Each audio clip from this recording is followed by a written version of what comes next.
ज्ञान web channel में आपका हार्दिक स्वागत अभिनंदन। हम पढ़ रहे हैं कक्षा 9 की जो सेकंड पुस्तक है जिसका नाम है कृतिका। उसका सेकंड अध्याय है आज हमारा, जिसका नाम है मेरे संग की औरतें। और इसकी जो लेखिका है उसका नाम है मृदुला गर्ग। और इसमें हमने 2 भाग कर लिए हैं, आज हमारा तीसरा है। और इसमें 2 भागों में हमने पढ़ा था कि मृदुला गर्ग है वो अपनी नानी से लेकर परदादी तक की कहानी इसमें हमें वर्णित बताती है। नानी किस प्रकार की थी, क्या स्वभाव था, कैसे अपनी जो परंपरा थी उसको निभाने वाली महिला थी। और अपनी माँ के बारे में परिचय देती है, और अपनी जो दादी है उसके बारे में, और अपनी परदादी के बारे में भी एक घटना जो चोर वाली बताती है। और आज हम पढ़ेंगे जिक्र वो इनकी जो लेखिका है वो 5 बहनें और 1 भाई है। लेखिका की 3 बहनें और 1 भाई जिसका नाम राजीव है, वो चारों भी लेखन कार्य करते हैं। और जो 2 बहनें हैं जिनका नाम है चित्रा और आंचल, वो दोनों लेखन कार्य नहीं करती है। उनकी कहानी आज हमें पढ़ने के लिए मिलेगी। तो शुरू करते हैं आज का हमारा। तो 30 नंबर पर चित्रा, वे कॉलेज पढ़ने तो जाती थी पर खुद पढ़ने की ज्यादा दिलचस्पी औरों को पढ़ाने में रहती थी। कहते हैं कि वो पढ़ने के लिए जाती तो खुद ने पढ़कर अपने सहपाठियों को पढ़ाने में उसको ज्यादा दिलचस्पी थी। इसीलिए उसके इम्तिहान में अधिक उसके अंक है वो कम आते और शादी को ज्यादा आते। मतलब उनके साथी थे उनके अंक ज्यादा आते और इसके कम आते। पर अपने यहाँ पर चलता था, उसकी शादी का वक्त है, मतलब जितने आगे कोई नहीं, रोक टोक वाला कोई कार्य नहीं था तो चलता था। अब उसकी शादी का समय आ गया है तो उसके एक नजर का लड़का पसंद करके ऐलान कर दिया कि शादी करेगी तो उसी से ही। अब उसने खुद ही लड़का पसंद किया है और सबको बता भी दिया है कि मैं उसी लड़के से शादी करूंगी। मुश्किल ये थी कि हमारे माँ बाप नहीं, खुद लड़का भी उससे निर्णय से वाकिफ नहीं था। मतलब उस लड़के को ये पता नहीं था कि ये घोषणा ये करने वाली कि मैं इस लड़के से शादी करूंगी। और मैंने हमारे माता पिता को भी इस चीज की जानकारी नहीं दी। उसका कहना था कि वह सोच लेती, वो करके ही रहती है, शादी उसी लड़के से करेगी, कोई मुश्किल पेश नहीं आती क्यों। उसने कहा मैंने अपनी पहली मुलाकात में उसे बतला दिया था कि मैं जो सोच लेती हूँ होकर रहता है। तो उसके बाद आगे खींची नहीं, पहली मुलाकात में हथियार डाल दिए। हमसे सबसे छोटी बहन, ये जो उसकी चित्रा की बात बताइए शादी वाली, देखो कितना निर्णय है, वो स्वयं किस प्रकार निर्णय पर अटल रहती है। फिर उनकी छोटी बहन है जिसका नाम है अचला। काफी दिनों तक कुछ कम किसकी मालूम पड़ती थी। पिता का कहा मानकर पहले अर्थशास्त्र किया, फिर पत्रकारिता में दाखिला लिया, ढंग से पढ़ाई की, पास हुई, फिर पिता की पसंद से शादी भी कर ली। पर आगे लीग पर नहीं चल पाई। घर बार में मन ज्यादा रुचा नहीं था और मंजूला तो मेरे तरह उम्र में 30 वर्ष पार करते हुए लिखने का रोग ही लगा दिया था। तो ये जो अंचला है उसने पत्रकारिता में भी अपना करियर बनाया था, लेकिन आगे चलकर उसने इस पर अडिग नहीं रही और उसने लेखन कार्य शुरू नहीं किया। तो ये अपनी बड़ी बहन का उदाहरण देकर बताती है कि 30 की उम्र के बाद में उन्होंने लिखना प्रारंभ किया। एक बात हमसे एक सी रही, घर बार को परंपरा तरीके से हमने भले ने चलाया पर उसे तोड़ा भी नहीं था। शादी एक बार ही की और उसे कायम रखा, चाहे तलाक के कगार पर ही खड़ी चली हो, पर एक कगार तोड़े डूबी नहीं। शायद इसलिए जैसा मैंने अपने पहले उपन्यास में लिख डाला, हम सभी विश्वास करती रही कि मर्द बदलते में कोई प्रयोजन सिद्ध नहीं हो सकता। घर के भीतर रहते हुए भी अपनी मर्जी से जी लो तो काफी है। लेखिका ने एक उपन्यास लिखा था, उसमें उसका विवरण दिया गया है शादी का अपना किस प्रकार का व्यवहार, कैसे हम घर के अंदर आजादीपूर्ण जीते हैं। शादी के बाद में बिहार के छोटे से कस्बे में, जिसका नगर का नाम है डालमिया में रही। ये शादी करने के बाद लेखिका कहती है कि बिहार में गई है जहाँ उसका ससुराल है और गांव का नाम क्या है डालमिया। उसकी क्या परंपरा, क्या रीति रिवाज, उसके बारे में वो हमें बता रही है। जहाँ मर्द औरतें चाहे पति पत्नी क्यों ना हो पिक्चर देखने भी जाते हैं तो अलग अलग दरों में बैठते हैं। मतलब ये उनकी परंपरा रीति रिवाज की बात बताई जा रही है कि लेखिका का जो घर परिवार था, जहाँ लेखिका पढ़ी बड़ी थी, वहाँ इस प्रकार का माहौल बिल्कुल नहीं था। सब अपनी अपनी आजादीपूर्ण जीवन जी रहे थे, किसी प्रकार की कोई बंदिश नहीं थी। लेकिन लेखिका जब अपने ससुराल पहुंचती है तो उसमें अनोखा ही परंपरा देखती है। कहते हैं कि अगर पति पत्नी दोनों पिक्चर देखने साथ में जा रहे हो तो भी अलग अलग ही बैठते हैं। ये उनकी परंपरा या रिवाज था। तो मैं दिल्ली से कॉलेज को नौकरी छोड़कर वहां पहुंची और नाटकों में अभिनय करने की शौकीन रही। मैंने इसके चलन के हार नहीं मानी और साल भर के भीतर इन्हीं शादीशुदा औरतों को पराई मर्दों के साथ नाटक करने के लिए मना लिया। मतलब जहाँ ये लेखिका दस माहौल में रह रही थी उसकी कहानी बता रही है कि इस प्रकार का माहौल था। मतलब साथ में बैठ कर पिक्चर तक नहीं देखते थे। तो मैंने ये जो मेरा नाटक करने की परंपरा थी या नाटक करने में रुचि थी उसको मैं आगे बढ़ा रही थी और संघर्ष किया। और जो महिलाएं अपने मर्द के साथ बैठकर पिक्चर नहीं देखती थी वो दूसरे आदमी के साथ नाटक करने के लिए तैयार हो जाती है या लेखिका अपने प्रयासों द्वारा उनको मना लेती है। अगले 4 साल तक हमने कई नाटक किए।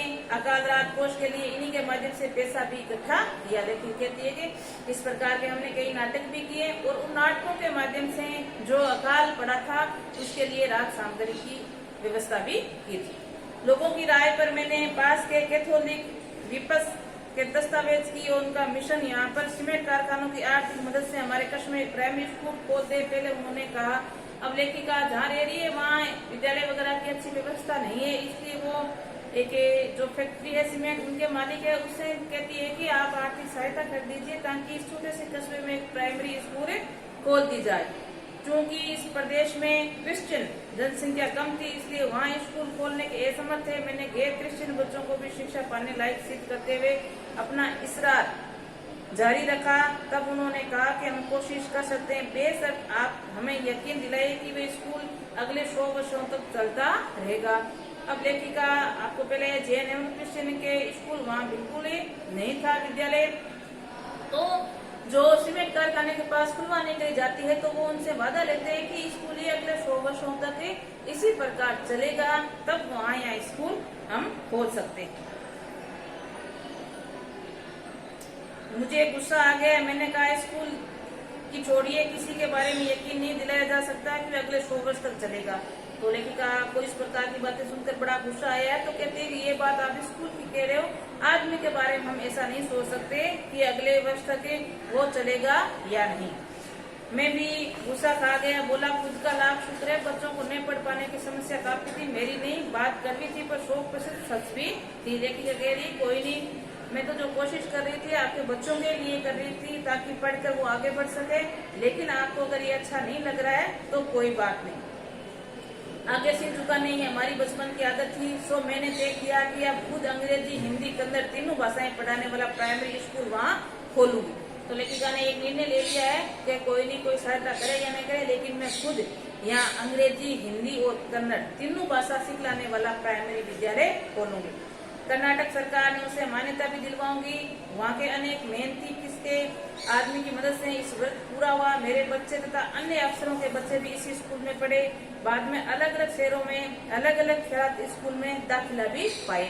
तो लेखिका वहाँ काफी कोशिश के बाद या आग्रह विनय करके वहाँ स्कूल भी खुलवाया है। उनके बच्चे और भी कई जो अफसर वगैरह थे उनके बच्चे वहाँ पढ़े और वहाँ पढ़ने के बाद आगे जहाँ उनका ट्रांसफर वगैरह हुआ, स्थानांतरण हुआ, वहां जाकर उन्होंने बच्चों नए स्कूल में दाखिला लिया। ऐसे अनेक मौके आए जब मैंने इस जिद्दीपन के नमूने पेश किए, पर सबसे ज्यादा उस मंच पर पाया मेरे लेखन में जो शुरू से ही तल्लीक में किसका अपनी राय खुद तलाशता रहा, पर सब कुछ कर लेने पर भी मैं अपनी छोटी बहन रेणु के मुकाबिल नहीं पहुंच सकती। 1950 के अंतिम दौर तक एक रात दिल्ली में एक साथ 9 इंच बारिश होगी। दिल्ली की खासियत ये रही कि थोड़ी पानी बरसते हैं तो वहाँ नाले पर नाले बाढ़ आ जाती है। लेखिका अपने जिद्दीपन का एक घटनाक्रम बता रही है कि उनकी जो बहन है छोटी जिसका नाम है रेणु, उसके मुकाबले में नहीं होते ये घटनाक्रम बताती है। कब का है? 1950 ईस्वी के आसपास का। वहाँ दिल्ली में एक घटनाक्रम हो रहा है कि हम दिल्ली में थे तो 9 इंच बारिश होती है और दिल्ली में एक खासियत है कि थोड़ा सा ही पानी वहाँ बरस जाए तो वहाँ नाले पर नाले बाढ़ का रूप धारण कर लेते हैं। पुलों के नीचे पानी भर जाता है, तमाम यातायात ठप हो जाता है। इस कयामती बारिश के बाद तो सरकारी दफ्तरों के पहले तलों से फाइनल पानी में देर आई थी। अगली सुबह किसी तरह का कोई बाढ़ सड़क पर नहीं निकला था। जाहिर है रेणु ने स्कूल की बस भी उसे लेने नहीं आई। रेणु ने कहा कोई बात नहीं, मैं पैदल चली जाऊंगी। सबने समझाया स्कूल बंद होता मत जाओ। उसने कहा ये अपने जिद्दीपन का नमूना अपनी बहन के साथ भी बता रही है कि वो भी मेरे से ही ज्यादा जिद्दी थी। इसी स्थिति में भी वो स्कूल जाने के लिए तैयार थी कि बस में तो कोई नहीं, मैं पैदल स्कूल चली जाऊंगी। सबने समझाया इस स्थिति में हो सकता है विद्यालय बंद होगा, नहीं खुला होगा, क्यों बाहर जैसे हालात है तो वहाँ नहीं जाना चाहिए। तो वो कहती है आपको कैसे पता, इस सवाल का माकूल जवाब किसी के पास नहीं था, मतलब आपको कैसे पता स्कूल बंद है, वो उनसे सवाल कर रही है। तो सबको तो सच्चाई पता ही नहीं थी स्कूल बंद है या नहीं, तो ऐसे ही संभावना व्यक्त कर रहे थे। तो किसी ने कुछ नहीं कहा। और हमारे यहाँ फोन जरूर लगा हुआ था, स्कूल में भी रहा होगा, पर बारिश के चलते ये ठप पड़ा हुआ था। मतलब फोन की व्यवस्था जरूर थी, लेकिन बारिश के चलते वो चल नहीं रहा था, ठप पड़ा हुआ था। तो रेणु अकेली पैदल स्कूल जल्दी गम्मित रही कि बारिश और एक मुक्त वर्ष होने के बाद थम गई सड़कों पर पानी पर था और बरस नहीं रहा था। ये अच्छा हुआ कि जब स्कूल के लिए निकली तो पानी नहीं बरस रहा था, बारिश रुक गई थी। अगर इसी प्रकार वो पानी में आगे भीगती भी जाती तो कितना ऐसे हो जाता। आगे रेणु 2 मील पैदल चलकर स्कूल पहुंची। जैसा हमने कहा था स्कूल बंद मिला। चौकीदार रेणु को देखकर दंग रह गया। दंग रहना मुहावरा है, अर्थ क्या होता है, आश्चर्यचकित होना। इस स्थिति में बस नहीं आने के बाद भी रेणु 2 किलोमीटर पैदल चलकर विद्यालय पहुंचती है और विद्यालय बंद मिलता है। और विद्यालय के गेट पर जो चौकीदार है वो इस बच्चे को देखकर बड़ा ही आश्चर्यचकित होता है। रेणु को कोई मलाल नहीं था, वे वापस 2 मील चलकर घर पहुंच गई। सबने कहा हमने पहले ही कहा था ना स्कूल बंद है। उसने कहा स्कूल बंद तो था, मैं वापस आई हूँ, पर आपको कहाँ से आ गया। सोचता हूँ ऐसे रोमांच का अनुभव हुआ होगा उसे। उस दिन जगह जगह पानी लब लब करता, सुनसान से रिचार्ड अकेले अपनी धुन में मंजिल की तरफ चलने वाला, सच अकेलापन का मजा ही पूछे। तो लेखिका कह रही है कि जो मेरी बहन रेणु है उसका जो जिद्दीपन था या वो ठान लेती, वो करके दिखाती, तो अकेली ही किस प्रकार उस सड़क पर चुपचाप चल रही होगी, क्या स्थिति रही होगी, कितना अच्छा रहा हो। तो ये तो था आपके आज का लेसन कंप्लीट होता है और साथ में इसके कुछ प्रश्न उत्तर हैं जो करती हूँ मैं। इससे पहला क्वेश्चन है, लेखिका ने अपनी नानी को कभी देखा नहीं था, फिर भी उसके व्यक्तित्व से प्रभावित थी। मतलब लेखिका की नानी की मृत्यु काफी पहले हो जाती है, उनकी माँ की शादी से पहले ही। फिर भी लेखिका जो अपनी नानी के जो व्यक्तित्व था उससे प्रभावित क्यों थी? क्योंकि जो लेखिका की नानी थी वो जो क्रांतिकारी आंदोलन होते थे उनमें भाग नहीं लेकर घर पर ही रहकर आजादी के लिए कार्य करती थी। और उनके जो नाना थे उन्होंने पढ़ाई वगैरह देश में जाकर की थी, तो उन्होंने विदेशी संस्कृति अपना ली थी। लेकिन लेखिका की नानी ने ऐसा नहीं, वो भारतीय संस्कृति में रही और दोनों ओर से कोई किसी प्रकार की रोक टोक भी नहीं थी। नाना अपनी संस्कृति के अनुसार जी रहे थे और लेखिका की माँ मतलब नानी अपने अनुसार जी रही थी। और भी जैसे लेखिका की माँ की जब शादी लायक होती है और नानी की तबीयत खराब होने पर अंतिम समय आ जाता है, तो वो किस प्रकार अपने नाना के दोस्त प्यारेलाल को बुलाकर अपनी बेटी के लिए स्वतंत्रता सेनानी खोजने के लिए कहती है। तो ऐसी बातें सुनकर या जानकर लेखिका अपनी नानी के व्यक्तित्व से बड़ी प्रभावित होती है। सेकंड क्वेश्चन है आपका, लेखिका को नानी की आजादी के आंदोलन में किस प्रकार की भागीदारी रही? ये मैं अभी बताया वही बात है। लेखिका के जो नाना थे वो विदेशी संस्कृति अपना रहे थे, लेखिका की जो नानी थी वो बिल्कुल भारतीय। तो दोनों को कभी इस प्रकार का नहीं था, कोई रोक टोक नहीं थी, अपनी अपनी जिंदगी वो जी रहे थे। और एक आंदोलन में जैसे अपने बेटी का रिश्ता एक क्रांतिकारी के रूप में खेल नुमाने का या करवाने का सोचा, इसके विचारों से हमें पता चलता है कि वो एक आंदोलन में भाग लेने वाली या क्रांतिकारी करने वाली महिला थी। तीसरा क्वेश्चन है, लेखिका की माँ परंपरा का निवारण न करते हुए भी उसके दिलों पर राज करती थी, इस कथन के आलोक बताइए। आपको आया था पाठ में कि लेखिका की जो माँ थी वो और महिलाओं की तरह परंपरावादी माँ नहीं थी और फिर भी वो अपने घर परिवार लेकर सब पर राज करती थी, ऐसा क्या कारण रहा?